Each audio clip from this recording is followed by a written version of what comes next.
Hello, everyone, family, wherever you may find yourself. We greet you and send warm greetings from Ghana. My name is Larry Kitinos from Rich Great Hub Consult. I'm a land broker and also manage a construction firm. Tonight, I have some few tips for you in order to guide you to know what is a genuine land here in Ghana. Over the weekend, a friend of ours called us, or a subscriber called us and told she has been, having challenges about the land process she went through. And narrating the story, I was very sad because she was really relying on a source, and this source happens to be the mother, you know.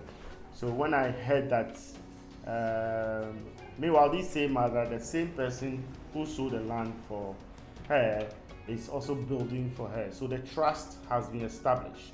So there's no need and doubt about our friend um, doubting about the process of buying the land. While the land was sold to her, she was giving all the papers that she was supposed to. She was giving the site plan, she was giving the indenture, only for her to get ready to start something on the land for other people to crop in and say, this land belongs to me.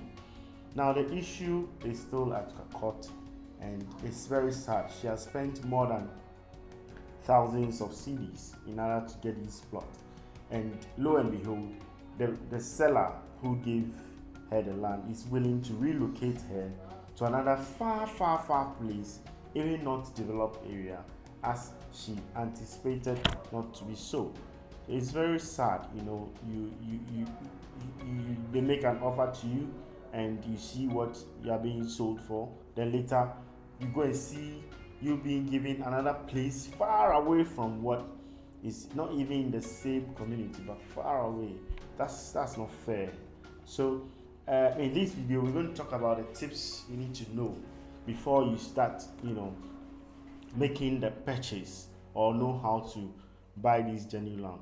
Over our video, the previous video, we spoke more about the tips to know how to buy genuine lands in Ghana. But tonight, we want to focus on how to avoid scam in lands or process of buying lands. All right. So first of all, you need to know and see the land for yourself, like I mentioned the other time. Now, after you have known and see the land for yourself, I want you to do something that is unique, that is not done anywhere. Check everything you want to check on the land, be satisfied with the kind of land you are buying, ask many questions about the land, especially the size and all that. After that is done, if you're satisfied, make this a unique time. Find another unique day and unique time and go around the area where the land that was presented to you and ask some few questions around. Is this land belongs to this very person that has been supposed to be the seller? Is he the real owner? Do you know much about the land? Or what is happening about this particular land you have been approach for you to be bought or buy? And I encourage you get honest answers and feedback all around the area, and you begin to understand that wow, so it wasn't even good for you to make that purchase, or it would have been better for you to know more before you make that investment. Honestly, people these days are finding ways and means to get people money and rip them off your hard-earned money, and somebody just wants to take advantage of you. And for me, I was very sad, and I could imagine her, the pain she's going through now, and then the deceit and all that. But come on, I also believe that if she had done more due diligence, she would have really know the rightful person to buy the land from. But you know how it started. There is no way she would even be so worried to do her due diligence, because it's coming from a trusted source, which was her mother. Yes, I encourage you that with these few tips, you take them very serious before you buy the land. Now, after you are convinced about buying the land, the next step you do, you request for a site plan. Then you go and conduct a search, okay, from the Lands Commission. Now, we have types of land. We have the stool land, and we have the land that belongs to the state or property of the government, which you should know. Now, if a chief is selling a land to you, you could as well find out if that whole area is registered. You should also know that if a chief is selling a land to you, perhaps if he's not there, who is the one to inherit that whole land? And you need to get to know the terms and conditions that is given about that land or property that you are buying. There could be a review about the number of years given. Now, people are giving maximum 75 years, minimum 45 years. The reason is even the Lands Commission does not even allow more than 90 years. Now, the highest Lands Commission can give you is going to give you 75 years. That is the maximum Lands Commission can give you.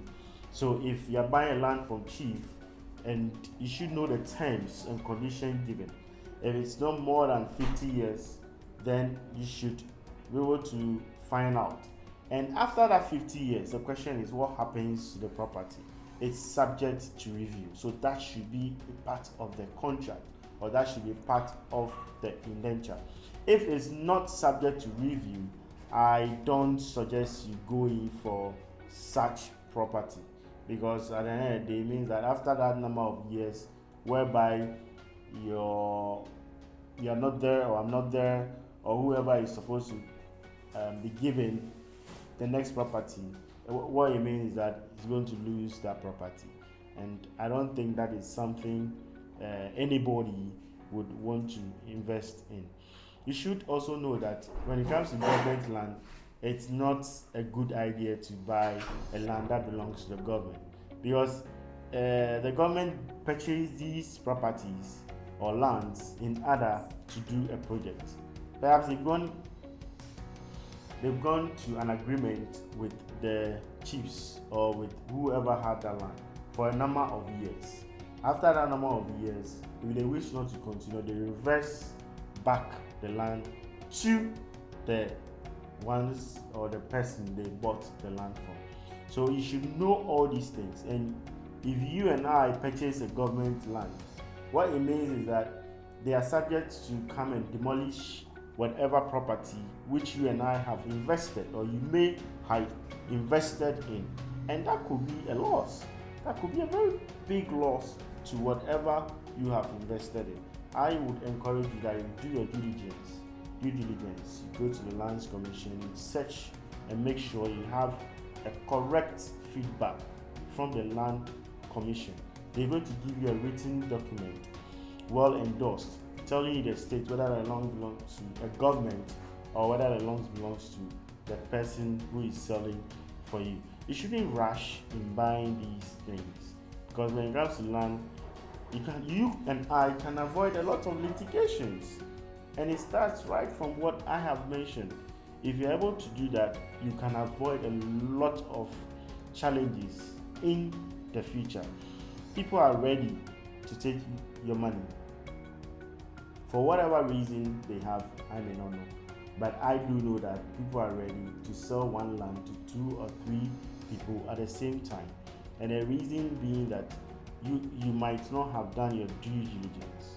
You should ask a lot of questions about these things. I would say if you have not subscribed to my channel, please click on the like and also subscribe button and share. Giving us the feedback of these things help us to know how we are performing. If we really need to do more, comment more, and help us to know where we stand. In our most videos coming up, we'll keep updating you, and we would also like to know how you feel about our videos. And even if there is a unique thing you want us to talk about, about lands, about anything that has to do with buildings. We are ready to serve you. All right, so tonight I'm very grateful for your time, and I really thank you for listening. And this is a good start for you to know how to avoid scam in lands here in Ghana. Thank you very much, and catch us on our next video.